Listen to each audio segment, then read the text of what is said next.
going back to the beginning of the daf, the very beginning of the daf, like the first words of the daf.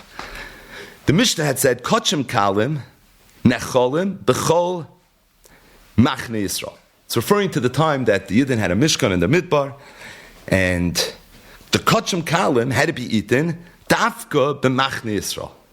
The Gemara brought a comment that Rav Huna made. Amar Rav Huna. Rav Huna said, what does it mean, bechol machne Yisrael? It means bechol mekoymos Yisrael. It means bechol mekoymos Yisrael.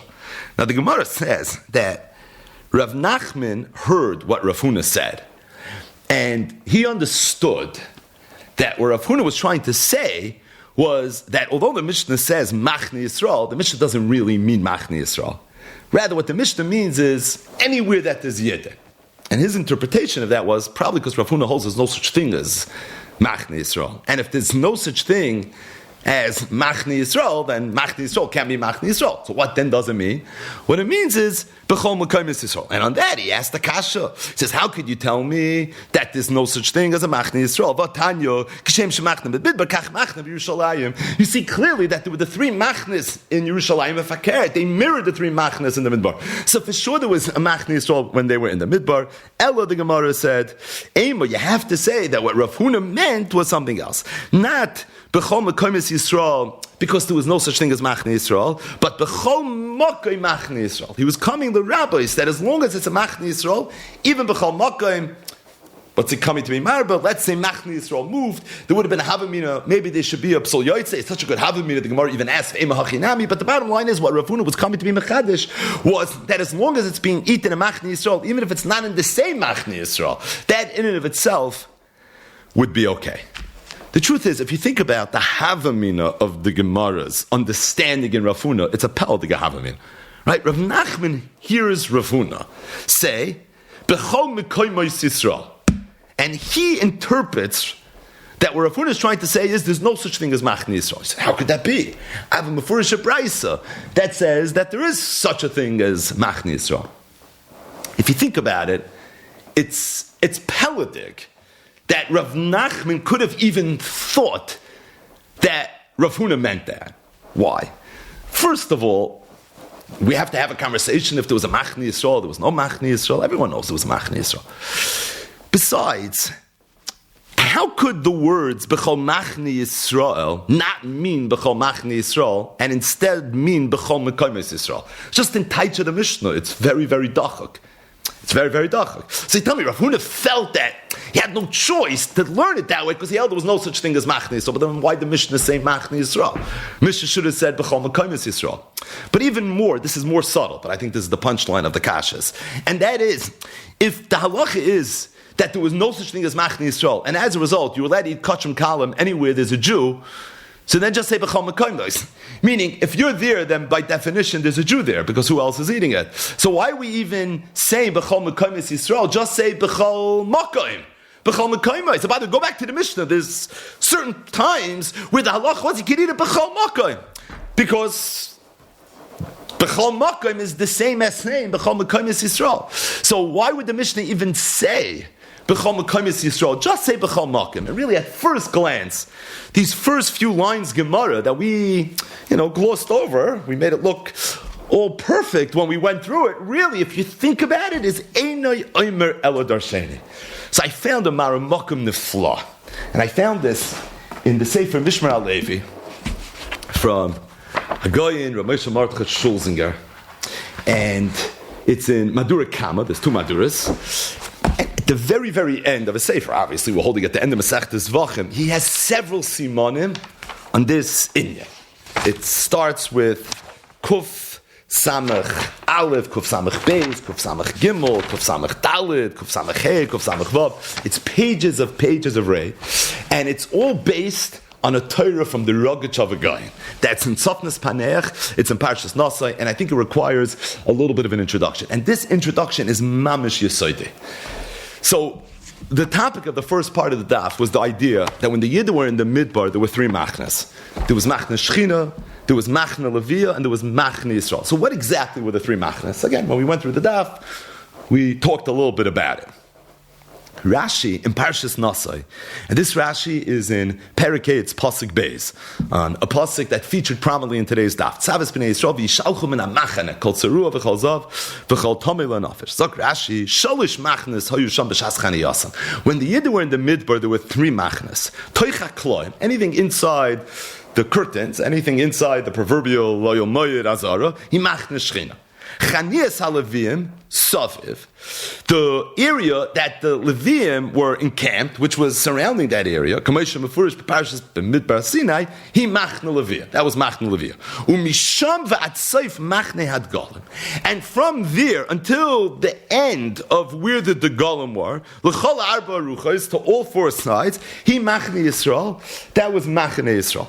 So Machne Shechina we know. Machne Levi is where the Leviim live. That we know. What was Machne Yisrael? Like where did it start and where did it end?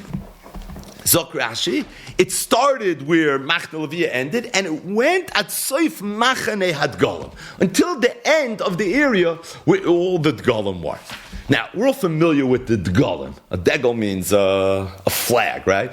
High level, the Dgolim is the formation of how the Yidden encamped and how they traveled where they were in the Midbar. The Torah goes through it in very, very great detail in Parshas Bamidbar, right? It's one of the big topics of Parshas Bamidbar. It's something that was so nuanced. So lahavdil elef alfei avdalas, if you see a melech basav adam and he has his army where you have soldiers that are literally walking and breathing in formation. That's exactly the way the Yidden were all the years that they were in the Midbar. In fact, all the Shvatim were divided into 4 Degalim, or also referred to as 4 Machnes, right? Degel Machne, it says in the Torah. There was what was known as Degel Machne Yehuda, Degel Machne Ruvain, Degel Machne Ephraim, and Degel Machne Dan. 12 Shvatim divided into 4 Degel Machnes, which means there were 3 Shvatim per.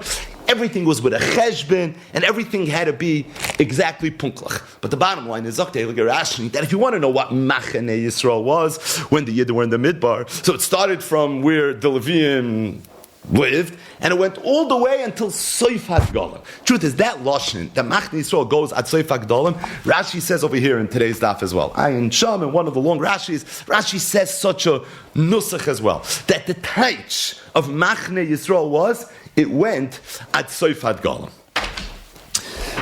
That's the first Hakdama. The second Hakdama is, we're all familiar with the Erev Rav. And by the way, if we're not all familiar with the Erev Rav, we could wait until next week's Parasha, Be'ezer Hashem, and Chumash here, because the Erev Rav are introduced to us in Parasha's Boy. The Torah says, Vayisu b'nei Yisrael me Ramsei Sukoisa, Kisheish me'os elef ragli hagvar l'mat mitav. 600,000 men, with the exception of the children, they left Ramses, right? That's Goshen, that's where the Yidden had been, and they all started traveling. V'gam Erev Rav olo itam, and the Erev Rav went along with them. V'tzoyin ubakar mikna kavamoy. So who were the Erev Rav, or better, who were the infamous Erev Rav? If you take a look at Rashi, Rashi says Erev Rav, Taroivis u'moishal geir. They were a mixture of people that came from different nations that were geir. If you look at Ibn Ezra, Me'anshe Mitzrayim, these were Egyptians, She'es Arvu Himayim, that intermingled together with the Jews, and that's who the Erev Rav were. The Erev Rav were chevra that jumped on the bandwagon. They saw the Jews were winning, and they said, you know what? All of a sudden, I'm a fan. And I want to be a part of whatever it is you have. And obviously, after the Makkahs, things are looking pretty good right now.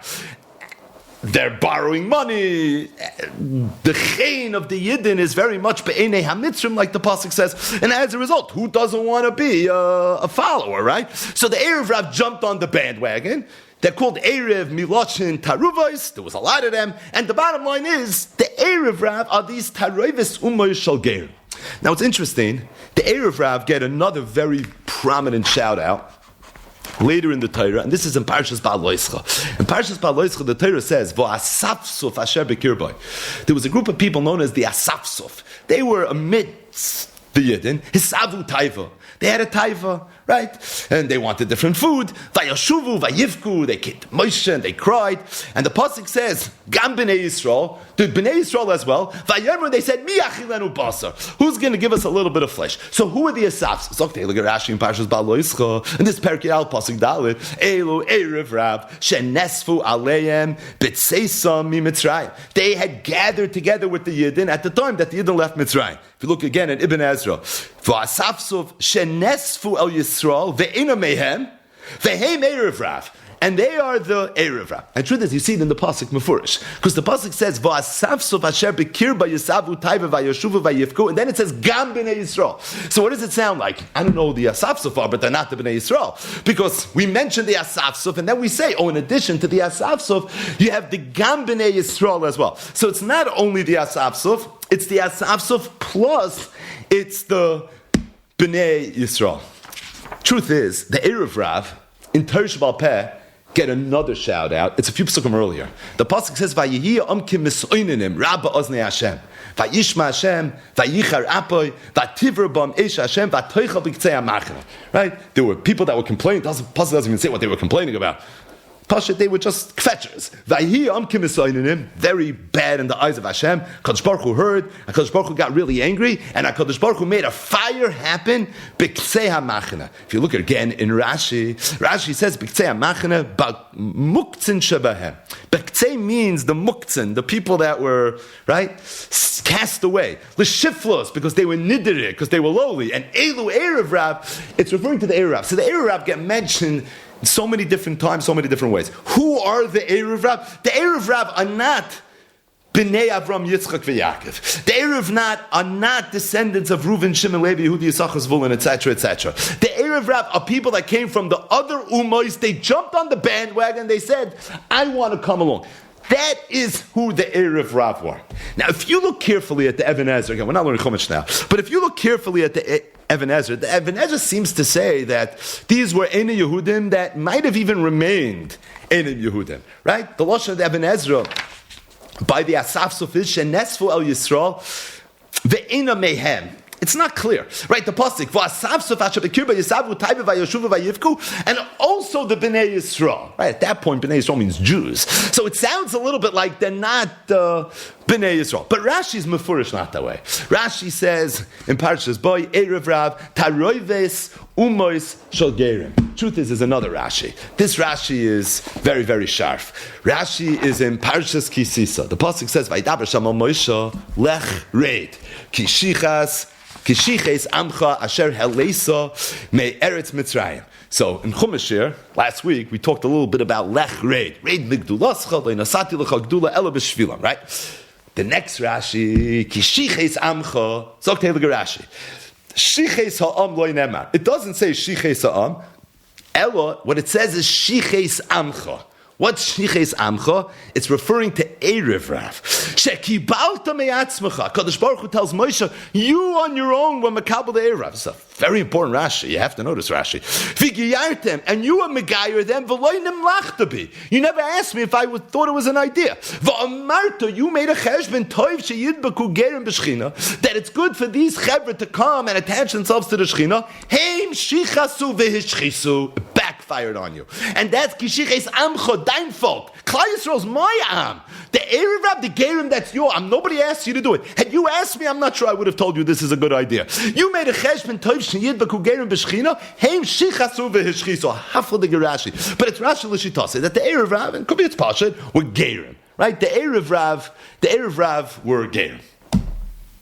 Where did the erev Rav live? So the erev Rav are part of the equation, right? Erev Rav, Asafsov. Where exactly did they live? So the Rogachover Goyin said, it's a Mefurish Sifri. The Sifri is in Parshas Ba'al Loischa. It's on the Parsha of the Misoininim that we mentioned a second ago, is referring to the Erev Rav. Now, where do you see it's referring to the Erev Rav? Because the pasuk says, "Vatoichal b'ktzei hamachane." It started by the ktzei hamachane, and Rashi brings Chazal, "Bamuktin shebehem l'shiflus," and Elu Erev Rav.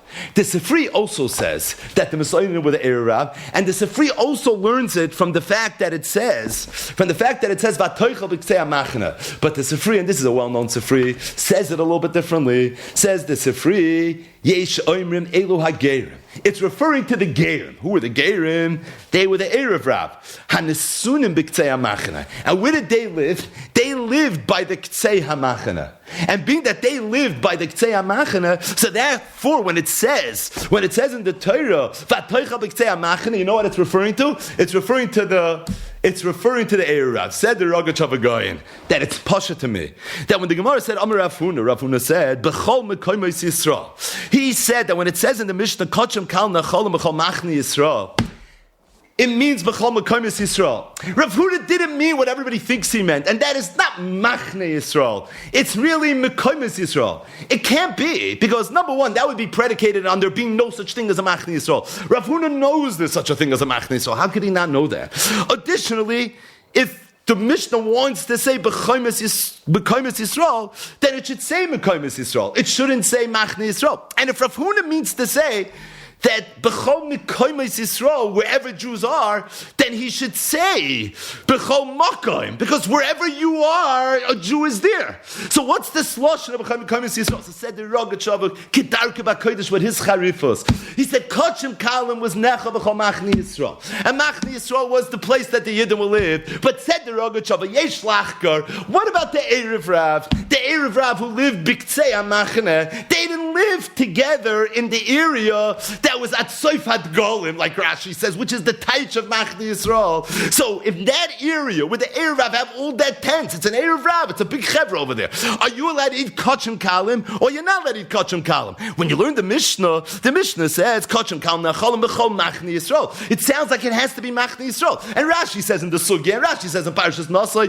what's the Taich of Machne Yisrael? That's Soifat Golim. So Solkat Eitach Amina Voltich Gewalt Meinen, that the Mokum of the Erev Rav is not included. On that, Amar Rav Huna, Zok Rav Huna, that even though it says B'chol Machne Yisrael, but what it really means is B'chol Mekoymos Yisrael. What it means is not Machne Yisrael, La Fuke, where the Erev Rav lived. Or B'yed the Platz, not that there is a Yid right now. For that you would say B'chol Makoym. But any place that there were Yidden that lived, even though it's not Machne Yisrael proper, that would be included. The Mishnah said Machne Yisrael because Meredendach, it's Machne Yisrael. But you should know that the taich of this Machne Yisrael is not limited to the textbook definition that Rashi quotes everywhere, and that is Atsoif Mokum Hadgolim. But rather what it means is B'chol Mekoymos Yisrael, as if to say Machne Yisrael is not even so much Milosha Machne, it's Milosha Mokum Chaniyosan. All the entire area where the Yidden were encamped, the rabbis, even the Mokum of the Erev Rav, that's what Rav Huna was coming to say. Now, what was the Esfei Rav Nachman? So Rav Nachman didn't chap, that's what Rav Huna meant. So Ayin b'Mishmar Alevi has a whole arichas, for that already Ayin Shom, but either way, it's half of a fellow. The Taich of Machne Yisrael's Mavu and Rashi is at Soifat Golim.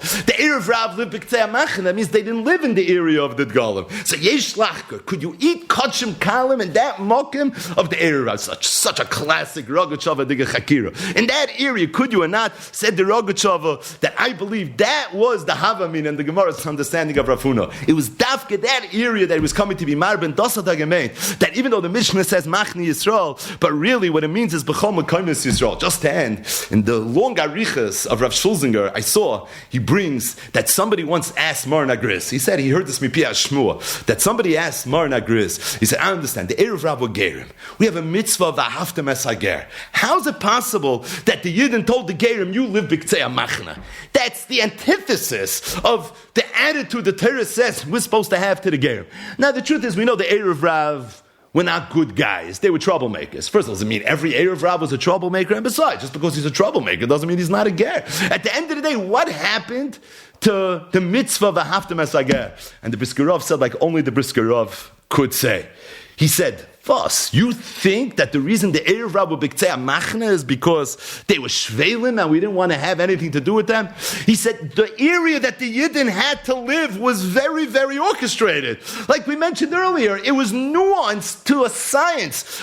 I'm going to breathe here, and you're going to look here, and you're going to stand there, and die guys schluffen dorten. The Torah said exactly how the setup was. There was a Mishkan, and Saviv Mishkan Yachanu the Levian, and around that you had the Degel Machne Yehuda, and the Degel Machne Ruvain, and the Degel Machne Dan, and the Degel Machne Ephraim. He said the Erev Rabbah Gerim, they didn't come from Yehuda, they didn't come from Ruvain, they didn't come from Dan, they didn't come from Ephraim. Memela, they had no Mokim in the Golem. If they had no Mokim in the Golem, Memela, they had to be B'ktzei HaMachna. They weren't B'ktzei HaMachna because they were being cast away.